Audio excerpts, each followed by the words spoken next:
Ganon talaga. Ang kakampi niya doon si Bato, si Bongo, yung mga senador ni Digong. Pero dito po sa Kongreso, biglang naging pipi si Grijaldo.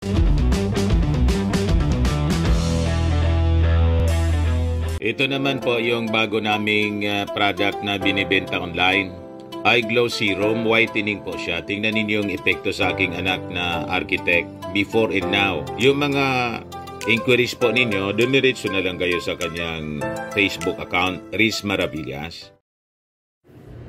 Biglang umamong parang tupa mga kababayan si Police Colonel Hector Grijaldo sa Quadcom hearing. Sabi ni Congressman Ace Barbers, sa Senado yan, tapang-tapang mo. Matapang ka lang doon sa Senado kasi may kakampi ka. Ganon talaga. Ang kakampi niya doon si Bato, si Bongo, yung mga senador ni Digong. Pero dito po sa Kongreso, biglang naging pipi si Grijaldo. Dito kasing si Colonel Grijaldo, mga kababayan, siya yung nag-akusa kina Congressman Dan Fernandez at Benny Abante ng coercion, pamimilit na magbigay ng testimonya. Kaya sabi ni Barbers, matapang lang si Grijaldo sa Senado. Bakit hindi ka magsalita ngayon? Pakinggan natin yung balitaktakan sa Quadcom hearing. Sinabi mo that you're persuaded. Is this true, Colonel Grijaldo? Your Honor, I will stand by my statement in the Senate under oath, Your Honor, and I would like to invoke my right for self-incrimination, Your Honor.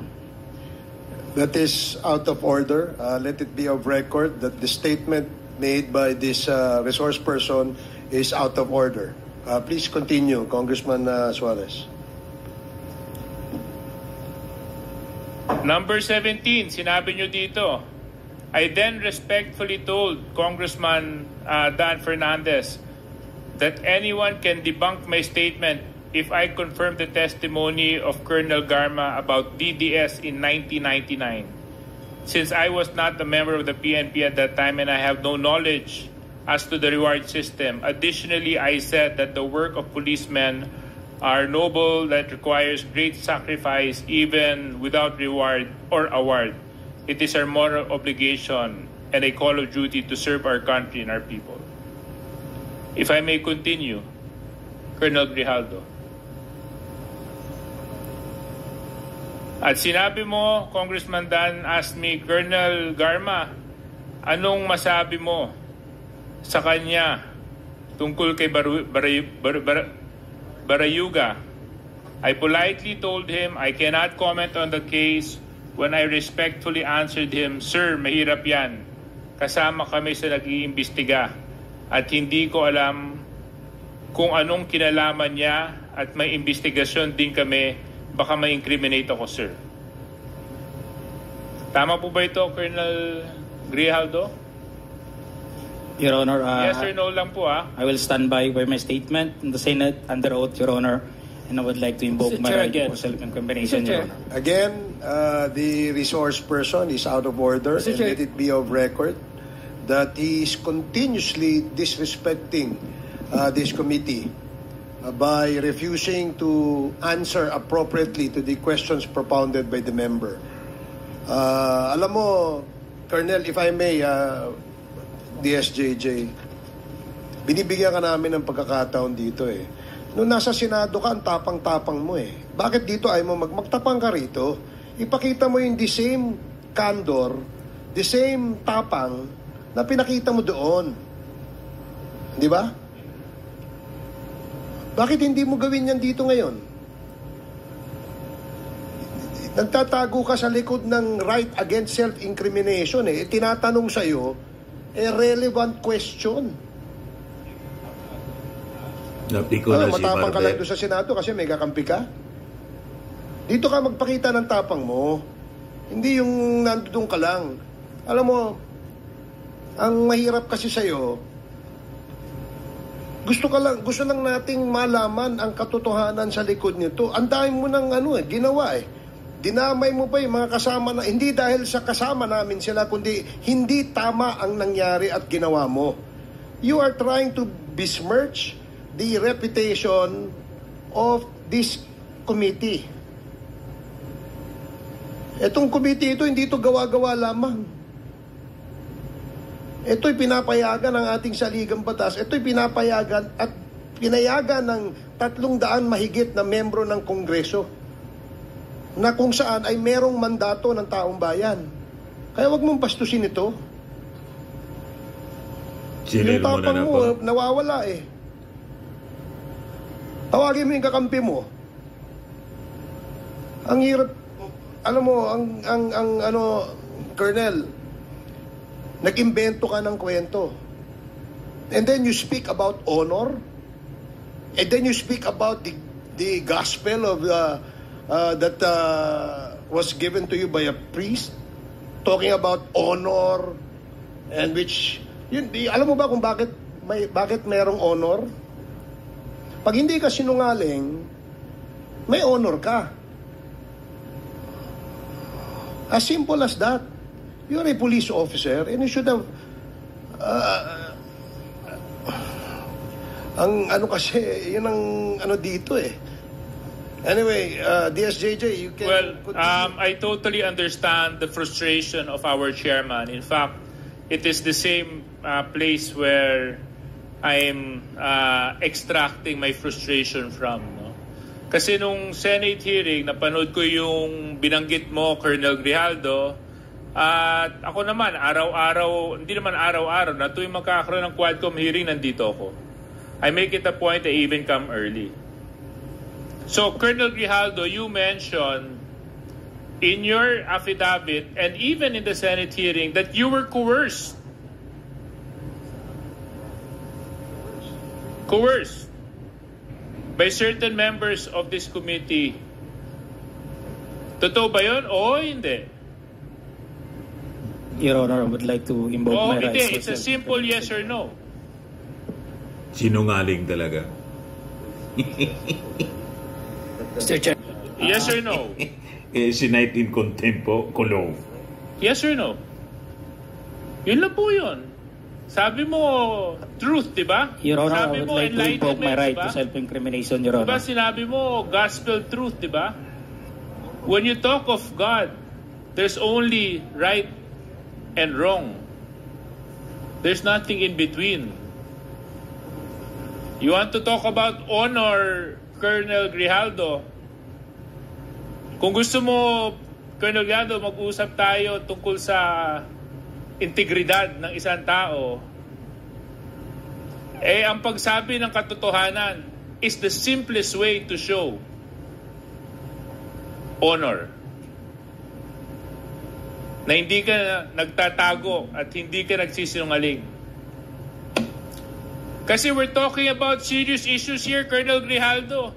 Isipin mo, mga EJK victims ang nandito. Libo-libong taong namatay nung panahon ng nakaraang administrasyon. Buhay ng Pilipino ang pinag-uusapan natin dito. So, Colonel Grijaldo, babalikan ko lang.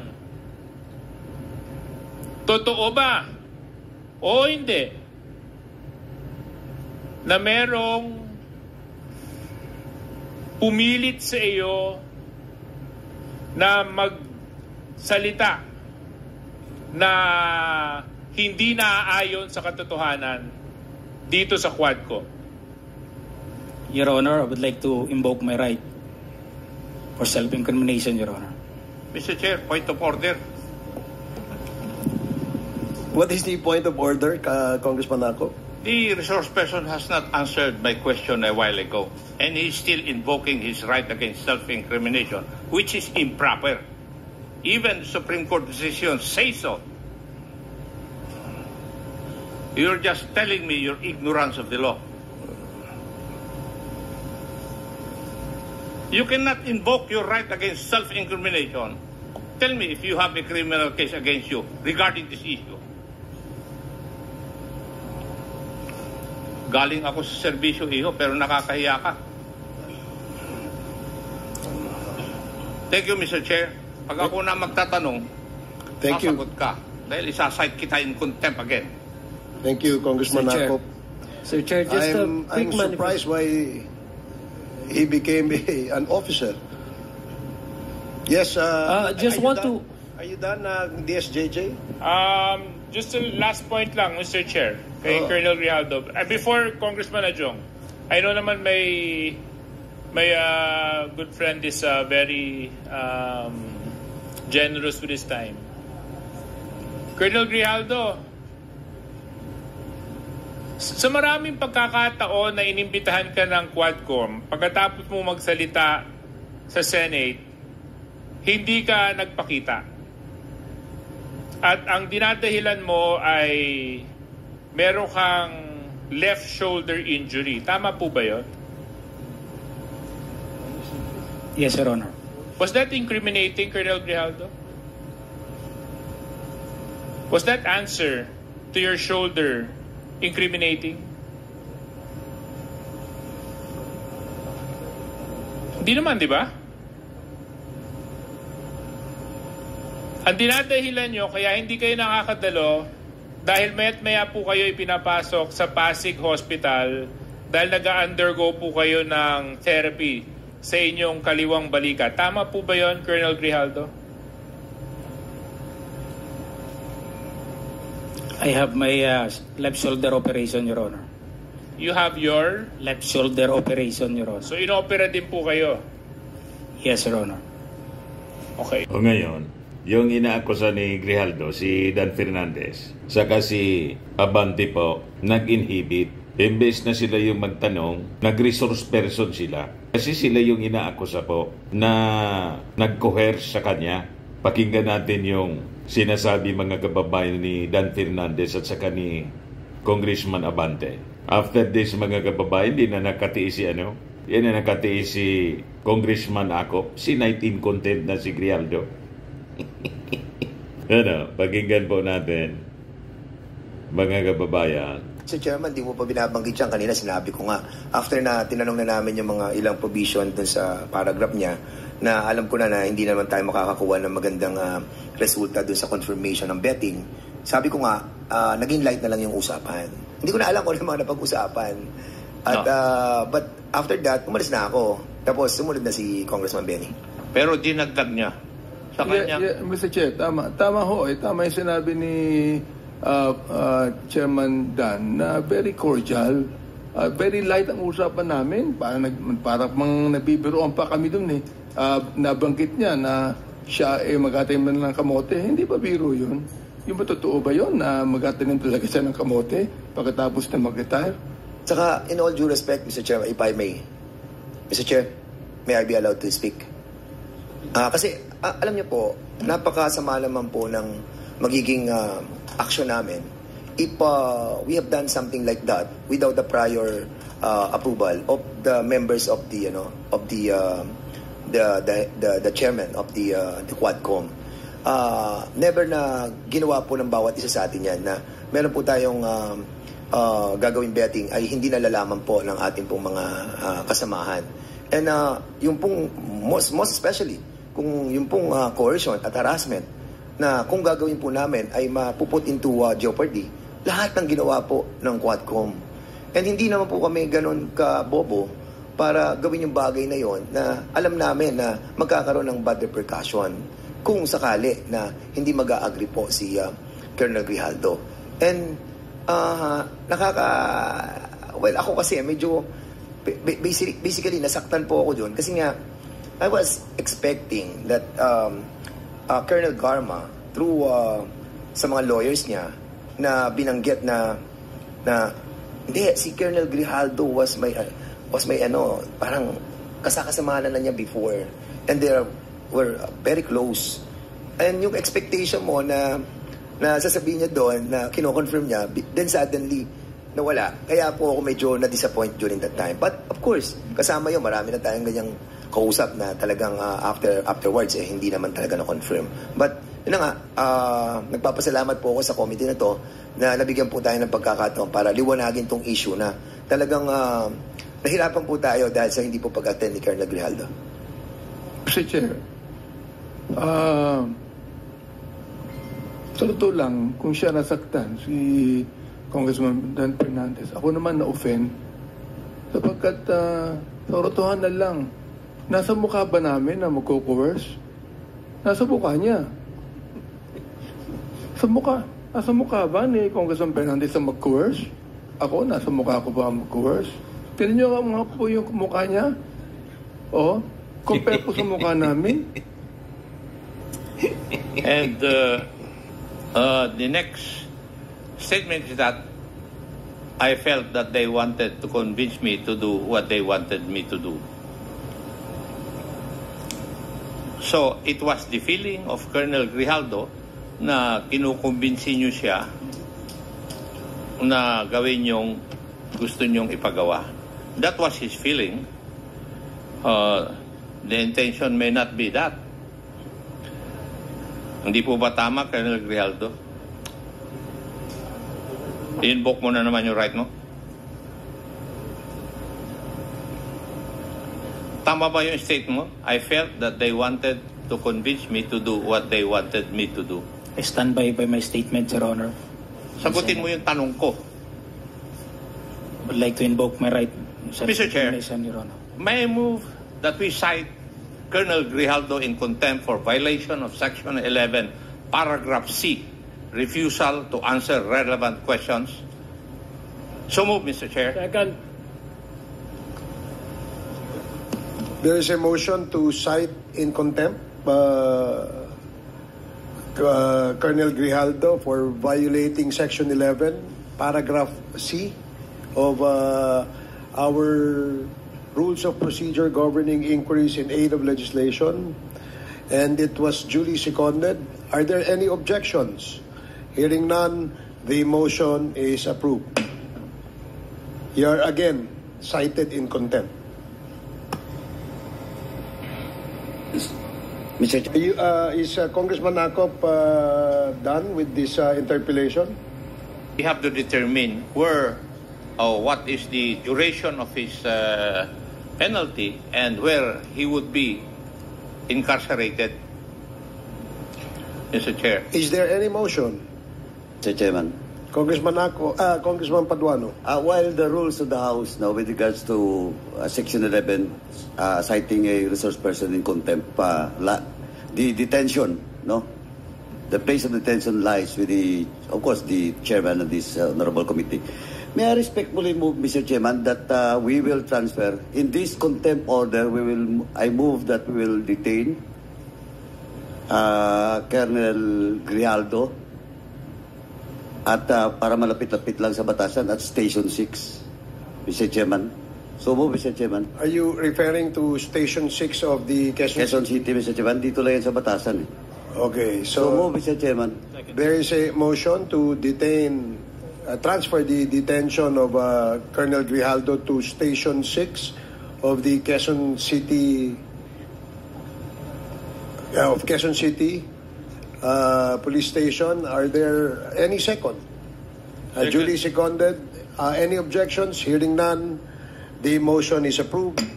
Comsec, please coordinate with our Sergeant at Arms and inform the said office that Colonel Grijaldo will be transferred to Station 6 of Quezon City and serve his detention in that facility.